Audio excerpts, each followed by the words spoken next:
on a un conflit qui a débuté avec un objectif très spécifique, c'est faire s'effondrer la Russie, dès le départ.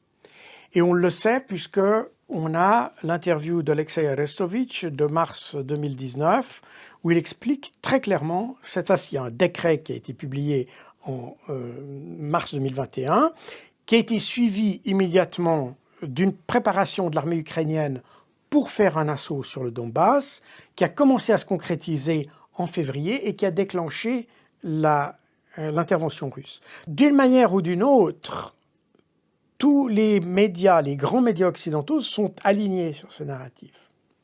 Et les voix dissidentes ont été automatiquement écartées. On l'a vu sur les plateformes de réseaux sociaux, où on a systématiquement retiré toutes les sources possibles de narratifs alternatifs. Le paradoxe de cette situation, c'est que en accentuant et en mettant vraiment, en répétant la faiblesse de la Russie dans tous les domaines, il y a eu un effet qui sans doute n'avait pas été prévu par ceux qui ont pensé ces narratifs ou qui les ont propagés, c'est que les Ukrainiens ont commencé à s'inspirer de ces narratifs.